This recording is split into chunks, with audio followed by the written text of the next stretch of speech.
Alright, so this is the TRX RIP trainer. Alright, it's asymmetric. It has an asymmetric elastic load. So whatever I do on one side, I'm also going to have to do on the other side. Okay, so keep that in mind. I have it anchored to Bob back here. So hello, Bob. You can anchor it to a tree. You can anchor it to a light pole, your car. Possibilities are endless.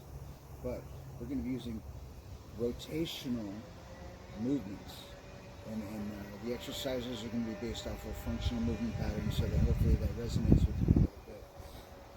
So I want you to break down these exercises into 3 basic patterns. There's standing away from Bob, standing away from the anchor, right? Where I'm going to be pushing, okay? But the resistance is over here to the right. So it is trying to pull me back. So I have to engage my core and my hips to bring my body forward. And then that right shoulder, the stabilizer muscles in there are working overtime to make sure that RIP trainer, the stick, stays straight and level. There's a little line there in the middle. I'm not taking it off. I'm keeping it right here in the middle as I push away from the anchor. Okay? So there's pushing exercises, or standing away from the anchor to also be raising overhead. And this is really good for shoulder stabilization. If you're going through a shoulder rehab, there's some great range of motion movement patterns here for you to work on to strengthen the stabilizers in the shoulder. Now, those were some push exercises, but I forgot to mention that there's 3 ways for you to make these exercises harder or to make them easier. The farther away you are from your anchor, the harder the exercise is going to be. The closer you are, you can take some of that resistance off and make it easier. Next, the size of the lever. So the cable, as you can see, is out here on the right side, right? So the size of the lever, my hand, from that eye bolt, from that cable, that's the size of the lever. So this right now I have a pretty short lever, right? So I have a short lever, that's pretty easy. But if I wanted to lengthen the lever, maybe take my hand to the middle, that is a lot harder on stabilizing the hips and the ankles and the shoulder. And you can go all the way to the, maybe not, but you could. So remember, whatever we do on the right side, you're going to also have to do on the left. Next, there's standing sideways to the anchor. So now my right side is toward the anchor. And we're going to do some more rotational movements. So, rotation, think swinging, maybe. Swinging a baseball bat. Right? Taking up high pitches, some low pitches, some right down the middle. But what I'm not doing is I'm not just twisting my back, my spine, okay? I'm not really using a lot of arms either. What I'm doing is driving through the hip. So all that power is going to come up through the ground, through that right heel. It's going to come all the way up into that hip. I'm going to pivot on that back foot, bring the heel up as my back hip comes forward. And that's where the power is going to come from. It doesn't come from the arms, all right? It comes from the hips, and then transfers up into the shoulders, out through the extremities, through the arms and hands. So you can practice swinging, practice strength, developing that rotational strength and power. Remember to do the other side as well. You could do that. You can do hockey, maybe. Doing hockey, you're jabbing, still into the push, but adding some more rotation to it. You can do some lacrosse, some high shots, or maybe a football quarterback overhead throw. That's just isolating the movement. As you progress, you can start adding more movement to it with your legs as well. So going back to that overhand chop, if I wanted to start jumping or skipping my feet, that's how you get the heart rate up, and you can turn this into a high intensity interval training workout. Another rotation one. Standing my right side to the anchor, I can hop out and away as I press. So it's a fluid hop and press, and then come back. Hop and press, back. Hop and press. And you can speed that up. You can add, this is one of my favorites, you come down into a squat. And as you stand, you swing. Stand and swing. You can add a jump into that to get the heart rate up and get back into that hit. So you can jump. That gets the heart rate up quick. So those were some pushes and some rotations. Now I'm going to turn the camera around and I'll show you some pulling.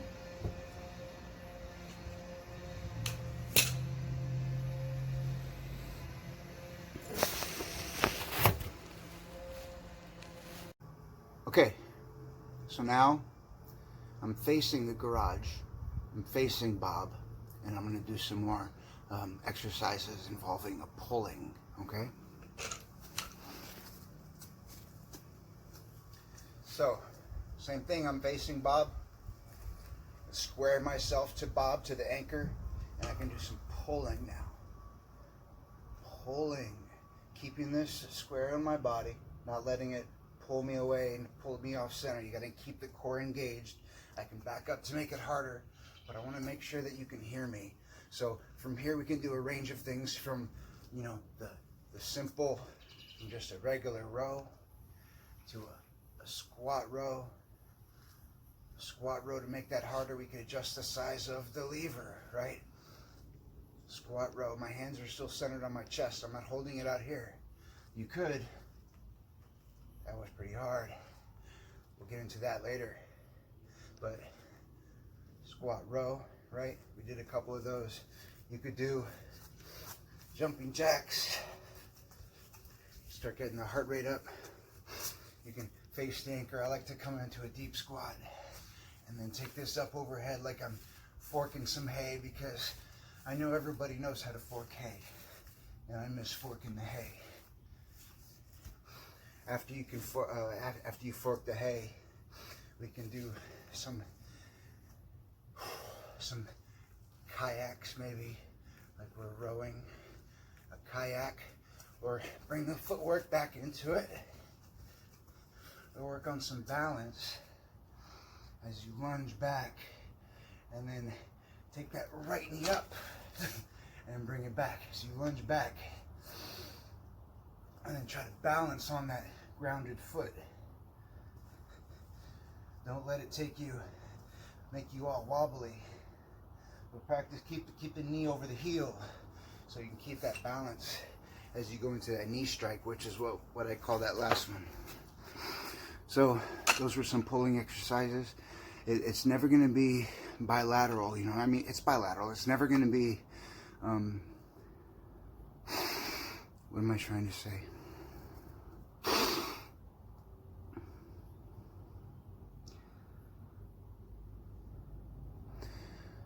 Okay, so those were some of the pulling exercises. So we went over the standing away from Bob, the anchor, sorry, away from the anchor, which would involve pushing, right? Striking, rotation away, or we stood sideways to the anchor, which involved more rotation or lateral work with the feet.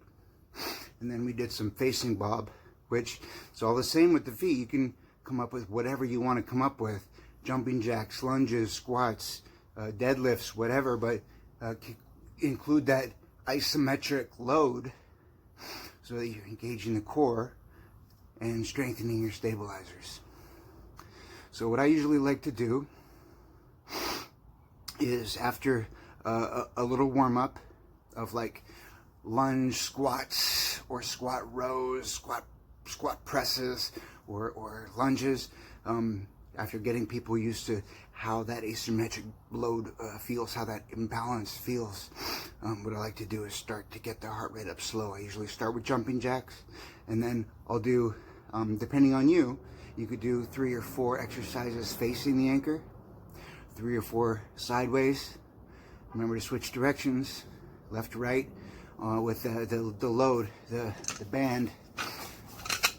Do 30 seconds on the right, take a little break, maybe 10 seconds, 30 seconds on the left, same exercise.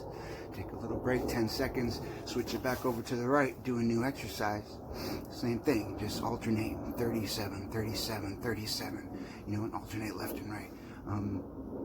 You could do a few facing away, a few sideways, a few rotational, and just to balance it out. And you set that interval timer to whatever you want to. Usually in a group class, I'll set it to 30 seconds of work, and then 9 seconds of recovery in between, and it goes quick. And then the better you get, the longer work intervals you could do, the shorter rest intervals, or you can just work fucking harder, right?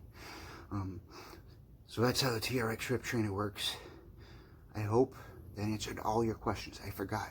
So besides all the, you know, the rehab for the shoulder, I talked about that at the beginning, and then the high intensity work, which is usually best for group trainings. There's also some isometrics, which I like to use as we slow down the interval or the set, not the interval, because the interval is high intensity, beginning to end.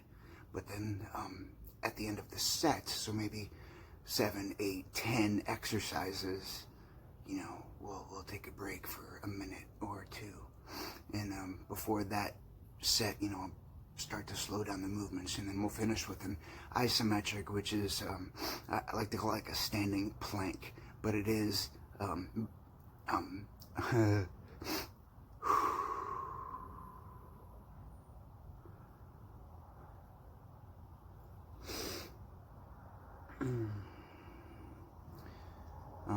but remember, it is asymmetric, so we have to do it twice.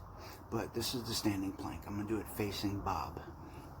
All right, neutral grip. So remember, I should have done this at the beginning. Maybe I will.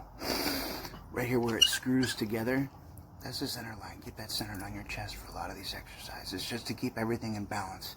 All right, and then I'm gonna center my hands, palms down on the black grips. So notice how it's pulling me off. My right hand is forward because that's how I naturally want to come to rest, but I have to resist that rotation, center that on my body, get a nice wide stance, soft knees, take this out in front of you, pull that center line into the chest, and then hold it there, squeezing the shoulder blades together, and then rotate them down and away from the neck. Remember to keep the knees soft, the glutes, the core engaged, and then we're going to take that center line off now from the chest, and I'm going to push it off and away from me, and I'm going to hold, usually 30 seconds, sometimes longer.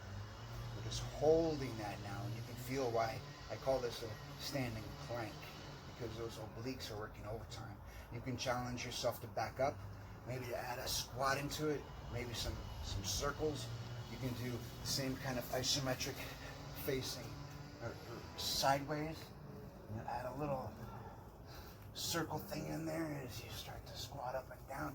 The possibilities are endless, man. Challenge yourself. Please like this video and let me know if you have any questions down below.